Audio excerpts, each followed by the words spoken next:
kita bahwa kita ini kan diciptakan oleh Allah Subhanahu wa taala, ada unsur tanah, ada unsur ruh ya. Jadi dari tanah liat itu kemudian wa nafakha fihi min ruh, Allah Subhanahu wa taala tiupkan ruh atas tanah yang sudah diciptakan tersebut. Dan jasad ini yang terbuat dari tanah pada akhirnya akan kembali ke tanah, dan ruh itu kembali kepada Allah Subhanahu wa taala. Jasad ini memiliki banyak keterbatasan, di antaranya adalah usia. Semakin usia semakin lanjut, semakin terbatas kemampuan dari jasad ini. Sementara ruh itu hanya sedikit yang kita fahami, sebagaimana yang Allah Subhanahu wa taala gambarkan, yas'alunaka 'anir ruh qulir ruhu min amri rabbi. Jadi ketika ada yang bertanya tentang ruh, kata Allah, itu urusan kami dan tidaklah kami berikan pengetahuan melainkan sedikit. Tapi yang beliau bahas adalah bagaimana perbedaan mendasar antara jasad dengan ruh, terutama dari sisi kemampuan, kapabilitasnya. Dari kapabilitas. Jadi jasad ini kan tempat wadahnya ruh gitu ya. Dan ini terbatas. Maka ketika seorang lanjut usia, banyak keterbatasan-keterbatasan. Dulu waktu masih muda gitu ya, masih muda. Waktu zaman STM ikut wushu, kungfu Pak, bisa bolak-balik gitu ya, jungkir balik. Sekarang waduh, berat ya, suruh lari, disuruh itu, terbatas semua itu. Tapi ruh itu, kata beliau, itu berada di alam lain, berbeda alam dengan kita, dan kita tidak pernah tahu batasan dari ruh itu. Maka kata beliau, milikilah mindset ya, terkait dengan bahwa ruh ini memiliki hal yang sangat tak terbatas ya. Maka berkelilinglah, kata beliau, di alam optimisme, harapan-harapan nih. Dan kita juga sering melihat bahwa orang yang kadang usianya sudah uzur, tetapi semangatnya tak pernah kendur misalnya nih. Bahkan terkait dengan hal yang kurang baik ya. Misalnya beberapa waktu yang lalu ada salah satu gubernur yang ditangkap ya, oleh KPK, kemudian baru terkuak lah itu, pada usianya sudah lanjut, dan operasional itu kemudian dipakai dengan perempuan-perempuan, padahal sudah renta, pakai tongkat berjalannya. Dulu pas awal konflik Ambon itu, Maluku ya, beliau pernah datang ke Bandung dalam rangka menggalang donasi. Pernah ketemu Pak di Masjid Pusdai itu. Awalnya guru, kemudian dipaksa oleh situasi untuk tampil memimpin pertempuran lawan saudaranya yang lain gitu. Dan lurus-lurus saja nampaknya itu. Tapi ibrah ya, pelajaran dari Allah Subhanahu wa taala. Usianya lanjut tapi nafsunya itu luar biasa ya. Kan kita juga barangkali ada yang kita melihat orang yang secara usia mah sudah bukan usianya gitu, tapi semangatnya baik terhadap hal yang baik ataupun yang sebaliknya. Imam Ahmad bin Hanbal misalnya, beliau di dalam satu riwayat disebutkan beliau selama 40 tahun beliau wudu salat subuh dengan wudu isyanya. Ini salat subuh itu nggak wudu lagi, memakai wudu salat isya. Maksudnya sedikit sekali tidurnya tuh, kan kebayang tuh. Selama 40 tahun. Dan ketika pernah ditanya oleh salah seorang muridnya, kapan wahai Imam engkau akan istirahat? Beliau mengatakan, istirahat saya ketika kaki saya menginjak surganya Allah Subhanahu wa taala. Jadi selama full aktivitasnya itu. Ulama-ulama yang lain justru ketika dalam keterbatasan secara fisik melahirkan karya-karya yang besar karena rohaninya merdeka. Buya Hamka misalnya ketika di penjara melahirkan tafsir Al-Azhar. Untuk Raid Al-Qarni di penjara ada tulisan yang jadi bestseller ya, La Tahzan. Sayyid Qutb di penjara lahir tulisan Fi Dhilalil Quran. Di dalam banyak keterbatasan ketika ruhaninya justru melanglang buana ke alam ketinggian, justru melahirkan karya-karya yang besar. Dan Bapak Ibu rahimakumullah, ini membuka mindset saya bahwa ternyata usia itu salah satunya bilangan, hanya bilangan usia saja. Sementara semangat kita terutama dalam kebaikan itu harus tetap terjaga. Di salah satu di kelas saya yang sekarang tuh Bapak Ibu rahimakumullah, ada salah seorang teman mahasiswa itu usianya sudah 62 tahun, tapi masih semangat belajar, dan belum jadi salah satu inspirasi bagi kami. Dan Bapak Ibu rahimakumullah, kembali ke tema ini, ruh ini pada akhirnya akan kembali berjumpa dengan Allah Subhanahu wa taala. Dan sebelumnya, dan dalam makalah ini juga digambarkan bahwa perjumpaan dengan Allah Subhanahu wa taala pada akhirnya nanti di akhirat yang sebenarnya. Faman kana yarju liqa Allah, siapa yang berharap berjumpa dengan Allah Subhanahu wa taala, falyamal amalan salihan wa la yusyrik bi ibadati rabbi ahada, beramal soleh dan tidak menyekutukannya dengan sesuatu apapun.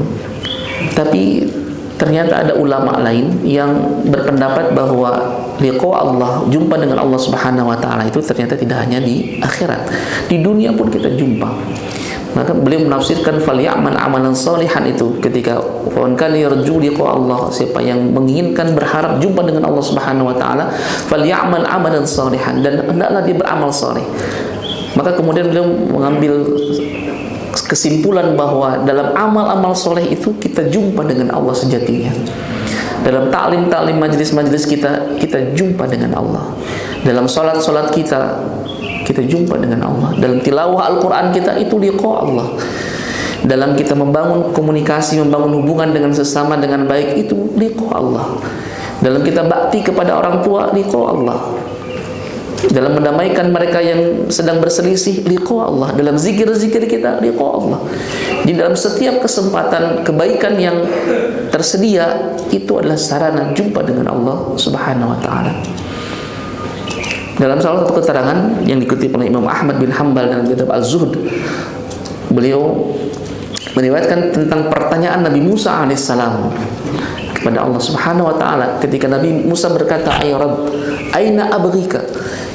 Di manakah aku bisa menemukanmu ya Rabb? Maka kata Allah Subhanahu wa taala, temukanlah aku di antara orang-orang yang hancur hatinya. Mereka yang mendapatkan banyak musibah, mereka yang akrab dengan air mata, mereka yang terkadang barangkali disisihkan dalam pergaulan. Dalam hadis yang lain riwayat Imam Muslim, di akhirat Allah Subhanahu wa taala bertanya kepada seorang hamba, "Ya fulan, kenapa engkau tidak menjengukku?" gitu ya. Kalau kata hamba ini, "Ya Rabb, bagaimana mungkin aku menjengukmu padahal engkau adalah Rabb yang Maha Kuasa?" Maka kata Allah Subhanahu wa taala, "Tidak engkau tahu si fulan yang lainnya sedang sakit. Kalau engkau menjenguknya, maka engkau akan dapati aku di sisimu. Wahai fulan, tidakkah engkau memberi makan kepadaku?" Kata hamba ini, "Ya Rabb, bagaimana mungkin aku memberi makan kepadamu sedangkan Engkau Maha berkuasa?" Tidakkah engkau tahu, kata Allah, bahwa di antara tetanggamu ada si fulan yang sedang kelaparan, kalau engkau memberikan makan kepadanya maka engkau akan mendapatiku.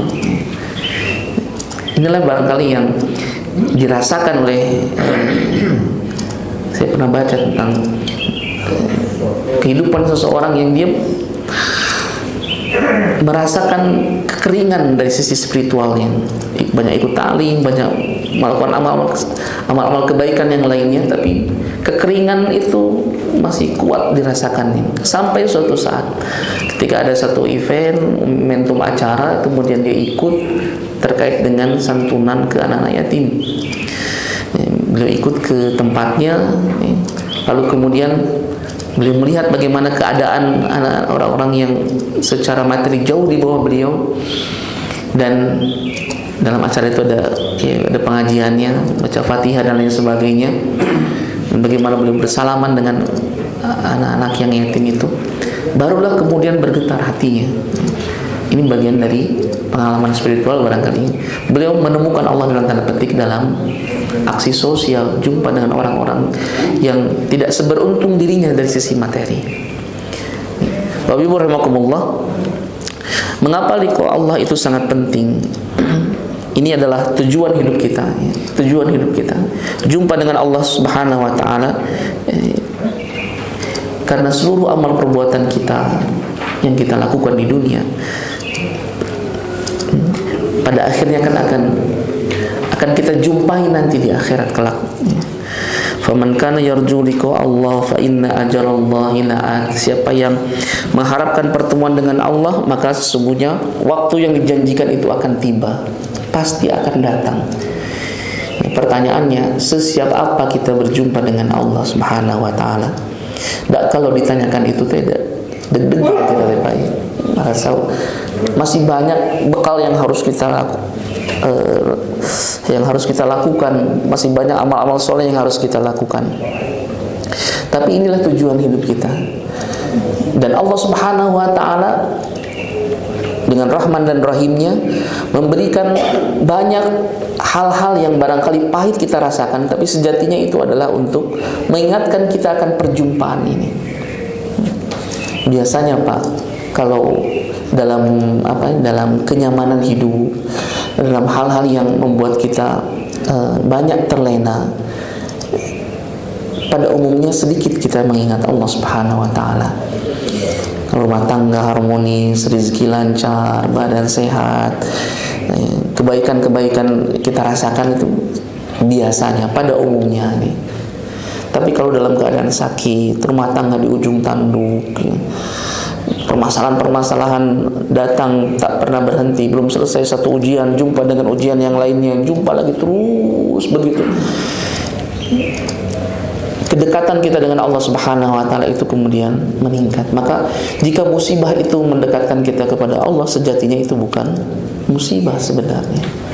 Sejatinya, meskipun kalau boleh dipilih, apakah kita proses pendekatan kita kepada Allah itu harus lewat musibah atau lewat kesyukuran, kesabaran ataupun kesyukuran, sebagian besar di antara kita ingin memilih lewat kesyukuran, jalur kesyukuran untuk bisa dekat dengan Allah Subhanahu wa taala. Tapi suka atau tidak, rela ataupun terpaksa, ini pasti kita jumpa dengan Allah Subhanahu wa taala. Tinggal bagaimana kemudian kita menjadikan ini sebagai tujuan atau visi tertinggi kita, jumpa dengan Allah Subhanahu wa taala. Maka ketika dorongan-dorongan kemaksiatan itu kuat, kita ingin melakukan kemaksiatan, nggak ada siapa-siapa, nggak ada yang lihat, nggak ada yang apalagi merekam gitu, maka ingatan yang paling kuat untuk menghindarkan kita dari kemaksiatan itu adalah pertanyaan bagaimana kalau dalam keadaan seperti itu kita justru menghadap Allah Subhanahu wa taala. Su'ul khatimah, auzubillahi min dzalik. Yang kedua adalah pengharapan nih. Jadi keyakinan jumpa dengan Allah ini memberikan harapan dan motivasi untuk terus berbuat baik. Meskipun ujian, cobaan, dan namanya hidup, nggak ada orang yang terus tertawa dalam kehidupannya. Sebagaimana juga tidak ada orang yang terus-menerus menangis dalam kehidupannya. Alladzina yadhunnuna annahum mulaqu rabbihim wa annahum ilaihi raji'un. Orang yang yakin bahwa mereka akan jumpa dengan Allah dan mereka akan kembali kepadanya. Dan ini peristilahan dari Allah Subhanahu wa taala tentang kematian, kembali, pulang nih Pak. Saya senang kalau mengistilahkan dengan kalimat pulang itu, karena pulang itu konotasinya kan positif Pak. Pulangnya, jadi seakan-akan dalam kehidupan yang sangat melelahkan ini Allah memanggil kita, pulanglah wahai hambaku, gitu tadi. Sebagaimana dalam surat Al-Fajr, irji'i ila rabbik, kembalilah kehadiran apa? Kembalilah kepada Tuhanmu dalam keadaan ridha dan diridhai. Jadi meskipun kita dizalimi, kita merasakan banyak ketidakadilan dalam kehidupan, keyakinan jumpa dengan Allah Subhanahu wa taala ini akan terus menyalakan pelita dalam hati kita, sehingga kita tetap optimis dalam menjalani hidup. Tidaklah kemudian pesimis, apalagi kemudian mengambil tindakan tragis, bunuh diri misalnya, beberapa waktu yang lalu kan ada Banyak kejadian-kejadian orang yang dihimpit permasalahan dalam hidup, dia nggak kuat, kemudian ngambil keputusan bunuh diri. Dia sangka bahwa bunuh diri itu menyelesaikan permasalahannya, padahal jauh permasalahan yang jauh lebih besar akan dihadapi di alam keabadian. Auzubillah min dzalik. Dalam satu riwayat, orang yang bunuh diri itu nggak ada hisab, langsung masuk dalam neraka. Auzubillah min dzalik. Jadi ada pengharapan, Pak. Pengharapan kepada Allah Subhanahu wa taala. Pelita harapan dalam hati kita ini menyala terus. Meskipun kita kadang menganggap hidup tengah adil, orang baik malah disingkirkan, orang yang buruk mendapatkan banyak kenyamanan, misalnya. Tapi pengharapan pada Allah Subhanahu wa taala akan membuat kita tetap optimis dalam menjalani hidup. Berikutnya adalah pertanggungjawaban. Kesadaran akan jumpa dengan Allah Subhanahu wa taala ini membuat kita lebih berhati-hati dalam setiap tindakan kita. Kalau boleh kita analogikan dengan liqa Allah adalah kita jumpa Allah Subhanahu wa taala dalam salat-salat kita. Setidaknya, Bapak Ibu rahimakumullah, dalam 5 waktu salat itu kita jumpa dengan Allah Subhanahu wa taala, melaporkan tentang aktivitas yang kita lakukan. Innaka kadihun ila rabbika kadhan famulaqi. Sungguhnya engkau telah bekerja dengan sungguh-sungguh menuju Tuhanmu, maka pasti kamu akan menemuinya.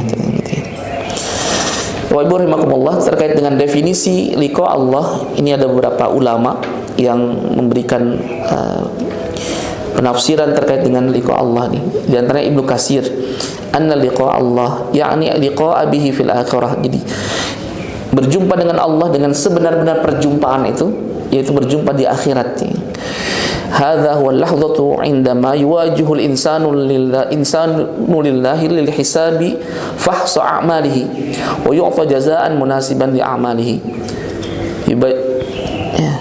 Momen ketika seorang dihadapkan kepada Allah untuk dihisab,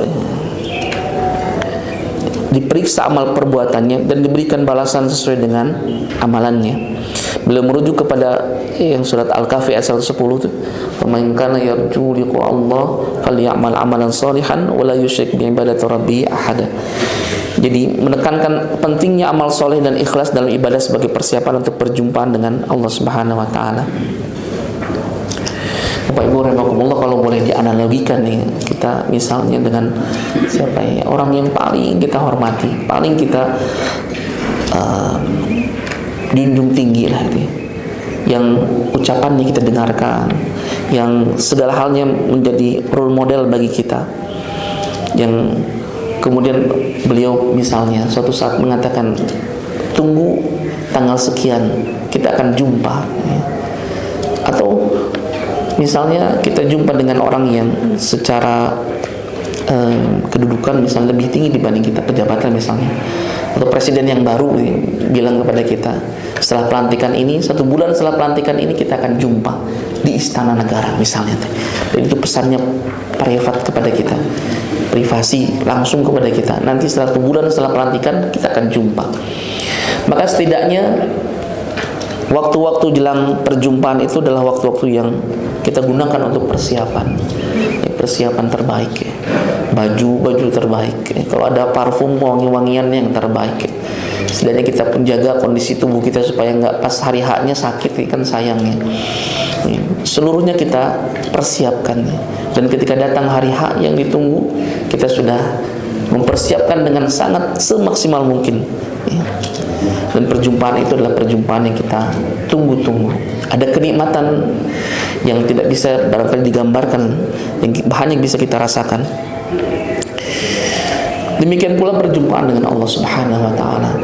Kalau Ibnu Qayyim mengatakan, di antara nikmat tertinggi di dunia adalah nikmat bersama Allah Subhanahu wa taala, nikmat mencintai Allah, nikmat berakrab dengan Allah Subhanahu wa taala lewat amal soleh yang dilakukan. Jadi kalau kata beliau, kalau kita belum merasakan kenikmatan dalam amal-amal soleh kita, ada yang salah di sana. Maksudnya, bisa jadi hati kita keras karenanya, bisa jadi ada jelaga hitam dosa dalam hati kita yang mengkerak, bisa jadi ada banyak hal-hal yang membatasi atau hijab kita dengan Allah Subhanahu wa taala. Imam Al-Qurtubi mengatakan, Nah, dan beliau mengatakan dalam tafsirnya, annal liqa'a billahi wa ni'matun 'azimah jiddan lil mu'minin fil akhirah. Nikmat jumpa dengan Allah Subhanahu wa taala itu nikmat yang sangat besar bagi seorang mukmin di akhirat. Dalam Al-Qur'an digambarkan tentang nikmat tambahan yang Allah Subhanahu wa taala berikan.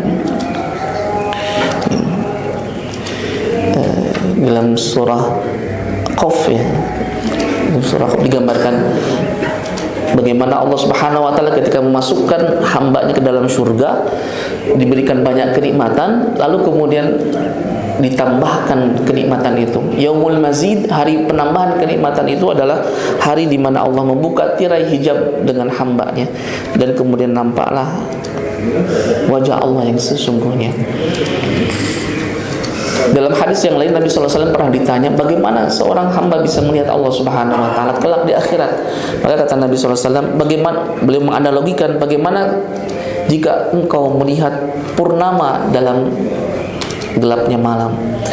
Dan kita tidak silau, tidak bisa melihat dengan jelas bulan purnama di waktu malam. Demikian pula kata Al-Qurtubi, ini kenikmatan yang sangat besar. Yushaddidu ala anna hadzal liqa' huwa dhurwatun ni'mal jannah wa huwa al-hadafun nihai li hayatil mu'min. Dia menekankan bahwa pertemuan ini puncak kenikmatan dari surga dan tujuan akhir dari kehidupan orang mukmin. Dan juga akbaru ni'matun li sukkanil jannah, nikmat terbesar bagi penduduk surga, jumpa dengan Allah Subhanahu wa taala. Allah yang kita berdoa kepadanya, yang kita berharap kepadanya. Lalu kemudian Allah bukakan tirai hijab hamba dengan Allah Subhanahu wa taala. Ini sebuah kenikmatan yang anugerah terbesar bagi penduduk surga.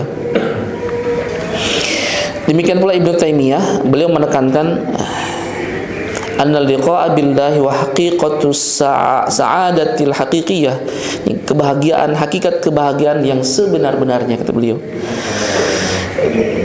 Dan di dunia ini, nah ini menyambung dengan yang tadi, waqfan lahu fi hadzal alam, dalam kehidupan dunia ini, kata beliau, yumkinu lil mu'min ay yash'uru bil qurbi minallah min khilalil ibadah. Di dunia ini, kata beliau, seorang mukmin bisa merasakan kedekatan dengan Allah Subhanahu wa taala melalui ibadah, melalui doa, berzikir, dengan zikir. Jadi kayak tadi disebutkan, dalam aktivitas-aktivitas ibadah kita jumpa dengan Allah Subhanahu wa taala, dalam zikir kita jumpa dengan Allah, dalam salat-salat kita jumpa dengan Allah Subhanahu wa taala. Walakinnal liqa'il haqiqi wal kamila huwa fil akhirah. Tapi sesungguhnya pertemuan yang sebenar-benarnya adalah pertemuan nanti di akhirat. Nah, Bapak Ibu rahimakumullah, Al-Ghazali yang terkenal dengan bahasan tasawufnya, beliau juga mengatakan yumkinu ayyu'na liqa'u billahi aidan bi tahqiqil qurbir ruhil ali fi hadzal alam.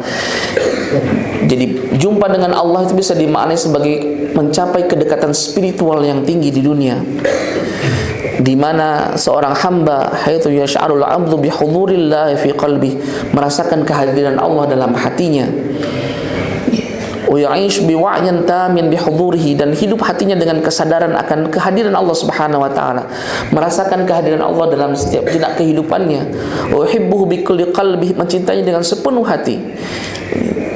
Namun kata beliau, fa innal liqa'il haqiqi huwa fil akhirah, tapi pertemuan yang sejatinya adalah di akhirat. Tapi kita bisa merasakan kedekatan dengan Allah Subhanahu wa taala dalam hati kita, kesadaran bahwa Allah senantiasa mengawasi kita, dan itu adalah kedekatan spiritual yang tinggi kalau menurut Al-Ghazali. Maka ada cara yang sering digunakan para ulama tasawuf yang dalam mendidik anaknya supaya dia merasakan betul pengawasan dari Allah Subhanahu wa taala, dan ungkapan-ungkapan supaya diamalkan oleh diulang-ulang, diingat-ingat oleh anaknya ini. Allah mengawasiku, Allah melihatku, Allah bersamaku, Allah ma'i, Allah bersamaku, Allah melihatku, Allah mengawasiku. Dan kalau kita pun mengulang-ulang, terus diulang-ulang sampai masuk ke dalam alam bawah sadar kita, terinstal dalam spiritual kita, dalam hati kita misalnya, setidaknya langkah-langkah kita pun akan setidaknya terjaga. Ketika dorongan-dorongan kemaksiatan itu timbul, balik lagi, Allah melihat saya, Allah bersama saya. Tapi memang ini sebuah usaha yang luar biasa, Bapak Ibu rahimakumullah.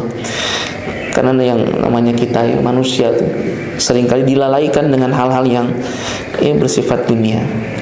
Tapi kabar baiknya adalah salah seorang ulama mengatakan Allah Subhanahu wa taala mencintai hati seorang hamba dalam ketaatan.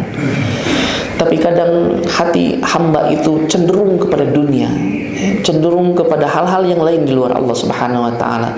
Maka Allah ambil kecenderungannya itu, Allah ambil dunianya itu, agar dia menyadari bahwa tiada yang diharapkan, tiada yang paling diinginkan oleh Allah Subhanahu wa taala kecuali kedekatan dengan hambanya tersebut.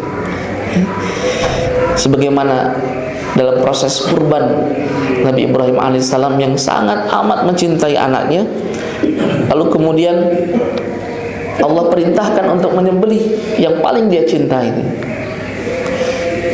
Dalam hadis digambarkan innallaha yaghar, Allah itu maha pencemburu. Dan cemburunya Allah ketika seorang hamba melakukan hal yang dilarangnya. Bapak Ibu rahimakumullah, para ulama sepakat bahwa jumpa Allah itu suatu momen di akhirat ketika orang beriman dihadapkan kepada Allah. Tapi juga di sisi lain beberapa ulama tasawuf menekankan aspek spiritual. Pertemuan ini kita bisa rasakan dalam ibadah-ibadah kita. Maka Nabi SAW kan mengajarkan begitu kita bangun tuh, dalam salah satu hadis nih, selain kita baca doa itu, kemudian ada lagi keterangan kalau siapa yang baca doa ketika bangun tuh, baru bangun itu, kemudian membaca la ilaha illallah la syarika lahu lahul mulku wal hamdu wa ala kulli syai'in qadir, subhanallah walhamdulillah wa la ilaha illallah wallahu akbar, kemudian dikatakan Allahumma ighfirli, maka akan diampuni dosa-dosanya. Kalau dia salat, dia kemudian meminta kepada Allah, Allah akan ijabah segala permintaannya. Dalam riwayat yang lain, ketika seorang bangun, kata Nabi SAW, hendaknya dia kemudian membaca sebagaimana dalam dalam doa di kunut gitu. Allahumma lakal hamdu anta malikus samawati wal ardu man fihin, wa lakal hamdu anta qayyumas samawati wal ardu wa man fihin, wa lakal hamdu anta nurus samawati wal ardu wa man fihin, wa lakal hamdu antal haqq wa wa'dukal haqq wa qawlukal haqq wa liqa'uka haqq wa nabiyyuna haqq wa Muhammadin sallallahu alaihi wasallam haqq wal jannatu haqq wan naru haqq. Ini ketika bangun ya Allah, segala puji bagi Engkau. Engkaulah yang menegakkan langit dan bumi beserta isinya. Engkaulah cahaya langit dan bumi beserta isinya. Engkaulah pencipta langit dan bumi beserta isinya. Segala puji bagi Engkau dan Engkau adalah hak. Antal haq wa wa'dukal haq, dan janjimu adalah benar. Perjumpaan denganmu adalah benar. Nabi-nabimu adalah benar. Muhammad SAW adalah nabimu adalah benar. Surga, kiamat, neraka adalah hak gitu. Jadi seperti menyatakan kembali keyakinan kita kepada Allah Subhanahu wa taala. Dari Al-Qur'annya ini yang tadi dibahas surat Al-Kahfi tadi. Kemudian ada juga orang yang tidak berharap jumpa dengan Allah. Innal ladzina la yarjuna liqa'ana wa raddu bil hayatid dunya wa tma'annu biha. Orang yang tidak mengharapkan pertemuan dengan kami, merasa puas dengan kehidupan di dunia dan tentram dengan kehidupan ini, merasa bahwa kenikmatan, puncak kenikmatan itu di sini. Dia tidak meyakini bahwa ada kenikmatan yang jauh lebih besar dibanding kenikmatan yang dia rasakan di dunia ini. Kenikmatan yang jauh lebih abadi di kampung akhirat. Maka kata Allah Subhanahu wa taala, walladzina hum an ayatina ghafilun, dan orang-orang itulah yang melalaikan ayat-ayat dari kami.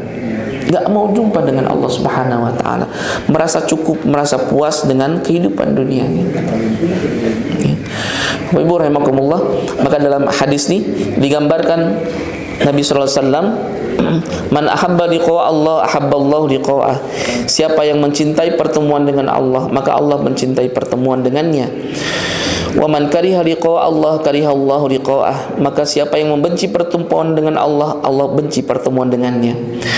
Kalau kita memaknai dengan ungkapan Imam liqa Allah ala Imam Al-Ghazali, betapa kita merasakan perjumpaan dengan Allah itu dalam aktivitas ibadah kita, maka konteksnya siapa yang mencintai pertemuan dengan Allah Subhanahu wa taala berarti siapa yang mencintai amal-amal saleh, kebaikan-kebaikan. Siapa yang mencintai tilawah Quran, siapa yang mencintai salat malam atau salat-salat yang lainnya, siapa yang mencintai hadir di majelis-majelis ilmu, berarti dia mencintai Allah Subhanahu wa taala, mencintai pertemuan dengan Allah Subhanahu wa taala. Lalu kemudian Aisyah bertanya, bukankah setiap kita membenci kematian ya Rasulullah?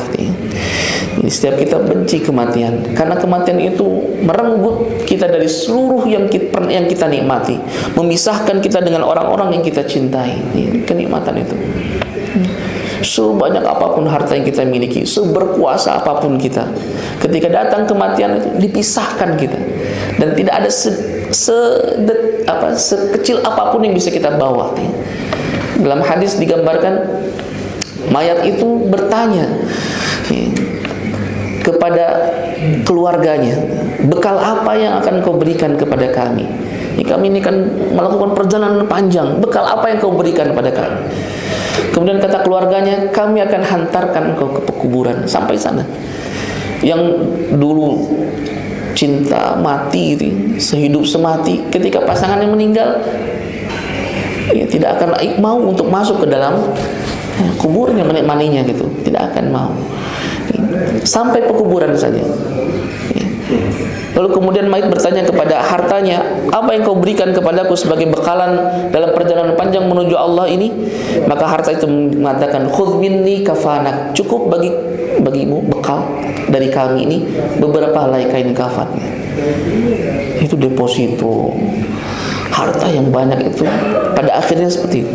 Hanya beberapa helai kain kafan yang diberikan oleh harta ini, dan amallah yang pada akhirnya yang menemani kita. Maka Bapak Ibu rahimakumullah, ketika Aisyah bertanya, kita ini semua membenci kematian, membenci kematian. Maka kata Nabi SAW, bukan seperti itu maksudnya, laita dzalika walakinnal mu'min, tetapi seorang mukmin idza hadaruhul maut, ketika datang kematian, busyra biridwanillahi wa karamatihi, ketika datang kematian itu dia diberikan kabar gembira dengan keridhaan Allah dan kemuliaannya. Maka falaysa syai'un ahabbu ilaihi mimma amamahu, tidak ada sesuatu yang lebih dia cintai daripada apa yang di depannya. Maka fahabba liqa Allah wa ahabba Allah liqa'ah, dia mencintai pertemuan dengan Allah dan Allah pun mencintai pertemuan dengannya. Menjelang kematiannya, Allah bukakan tempat kedudukannya nanti di surga. Itu kenapa ada sebuah kisah di zaman Nabi SAW, usai Nabi takziah ke salah seorang sahabat yang meninggal, lalu kemudian istrinya mengatakan, ya Rasulullah, suami saya ya Rasul, suami saya mengulang-ulang kalimat yang saya tidak mengerti. Setelah banyak membaca kalimat-kalimat tahlil, tasbih, tahmid, kemudian dia mengulang-ulang kalimat yang saya tidak mengerti. Andai lebih jauh, andai lebih bagus, andai semuanya, andai lebih jauh, andai lebih bagus, andai semuanya, begitu terus. Maka kata Nabi SAW, suamimu orang yang saleh, sering berjalan menuju masjid, datang hadir di majelis ilmu, dan setiap langkahnya Allah Subhanahu wa taala berikan ganjaran. Kaki kanan diangkat derajat, kaki kiri dihapus kesalahan. Maka ketika menjelang sakaratul mautnya, Allah bukakan tempatnya atau ganjaran untuknya di akhirat kelak. Maka dia mengatakan, andai lebih jauh, kalau jauh kayaknya lebih banyak pahalanya. Demikian pula suamimu dalam satu safar perjalanan membawa banyak perbekalan, lalu ketika mendapati seorang musafir yang kelaparan, dia bagi dua bekalnya, satu untuk dirinya, satu untuknya. Dan ketika menjelang sakaratul mautnya, Allah bukakan itu sehingga dia mengatakan, andai semuanya, kalau semuanya mah pasti lebih besar ganjaran dari Allah. Demikian pula dalam satu kesempatan perjalanan di musim dingin, dia mengenakan baju yang bagus di dalam dan baju yang usang di luar. Ketika mendapati seorang kedinginan, dia kemudian buka baju yang usang itu, diberikan kepada yang kedinginan itu. Dan ganjaran dari Allah Subhanahu wa taala ketika dia lihat jelang sakaratul mautnya, kemudian dia mengatakan, andai yang lebih bagus lagi, yang lebih bagus lagi. Demikian pula sebaliknya. Wa innal kafir idza hadaru busyra bi'adzabillahi wa uqubatihi, orang kafir Ketika menghadapi kematian kemudian diberitakan tentang kabar buruk azab Allah dan hukumannya, maka tidak ada sesuatu yang paling dia benci kecuali apa yang ada di hadapannya itu, siksaan yang akan dia dapati nanti di akhirat kelak. Maka kariha liqa Allah wa kariha Allah liqa'ah. Dia kemudian benci berjumpa dengan Allah sebagaimana Allah pun benci berjumpa dengannya. Nauzubillahi min dzalik. Nauzubillahi min dzalik. Bapak Ibu rahimakumullah, kalau diibaratkan dalam konteks pulang tadi, mudik tadi, barangkali kalau mudik yang pertama, mudik di mana seorang meninggalkan kampung halamannya dengan penuh harapan untuk perbaikan keadaannya, lalu kemudian di tanah rantau dia berbekal, dia bekerja dengan sangat keras sampai perbekalannya, pundi-pundi hartanya barangkali sudah sangat banyak, dan tiba waktunya untuk istirahat di desa kelahirannya karena kerinduan kepada kampung halamannya. Itu fitrah, sesuatu yang fitrah gitu. Jangankan kita, Nabi SAW ketika di Madinah, kemudian ada sahabat yang bercerita atau bersyair tentang rumput izkir di kota Mekah, mengingatkan tentang rumput-rumput di kota Mekah. Nabi menangis karena kerinduan kepada kota Mekah. Bahkan Nabi mengatakan, andai penduduknya tidak mengusirku, aku akan tetap menjadi bagian dari Mekah. Jadi kerinduan ini hal yang fitrah gitu. Fitrah. Saya orang Bandung yang alhamdulillah istri orang Ciamis sih, baru merasakan mudik itu pas tahun-tahun pertama ini. Bagaimana petekehnya istri teh untuk memaksakan mudik sih. Padahal dulu kan di Cahung, Pak Terminal Cahung naik Budiman, jadi kalau pas bus satu datang tuh buru-buru gitu sih. Kalau kan nggak terbiasa ya, kita mah nunggu aja. Kata istri teh, wah nungguan gimana mau dapat gitu. Jadi akhirnya teh, wah gitu. Gitu. Saya di belakang gitu. Alhamdulillah ini kebalik jadi istri yang gagah gitu di depan. Biasa boleh begini. Sesulit apapun, sepayah apapun untuk perjalanan mudik itu ditempuh, karena hatinya sudah ada di kampung halamannya. Sekarang meskipun orang itu sudah tidak ada, itu wajib mudik itu. Ada kenikmatan tersendiri untuk mudik itu, kenikmatan tersendiri. Dan suasana seperti inilah yang barangkali harus kita jaga, karena kelak nanti kalau kita mudik, yang sebenar-benar mudik ke kampung akhirat, yang kita rasakan adalah kebahagiaan. Sebagaimana salah seorang sahabat mengatakan, fauztu bi rabbil Ka'bah, di ujung kematiannya ketika tombak melesak ke dadanya, menyembur darahnya, dia mengatakan fauztu bi rabbil Ka'bah, sungguh aku bahagia demi Rabbnya Ka'bah. Berjumpa dengan Allah Subhanahu wa taala. Mudah-mudahan Allah senantiasa membimbing kita, melembutkan hati kita, memberikan kekuatan, kesabaran, juga kemampuan kepada kita untuk terus-menerus berusaha memperbaiki diri kita sekuat kemampuan kita, untuk terus merasakan kenikmatan dalam setiap aktivitas ibadah kita, memberikan keistiqomahan kepada kita dalam ketaatan-ketaatan kita sampai nanti maut datang kepada kita. Wa'bud rabbaka hatta ya'tiyakal yaqin, sampai datang waktu yang diyakini. Maka doa husnul khatimah ini doa yang tidak boleh terlewat dalam list daftar doa-doa kita. Minta pada Allah Subhanahu wa taala ujung kehidupan kita husnul khatimah. Amin ya rabbal alamin. Bapak Ibu rahimakumullah, demikian barangkali yang bisa disampaikan. Lebih dan kurangnya mohon maaf. Hadanallahu wa iyyakum ajma'in. Subhanakallahumma wa bihamdika asyhadu an la ilaha illa anta astaghfiruka wa atubu ilaik. Assalamualaikum warahmatullahi wabarakatuh.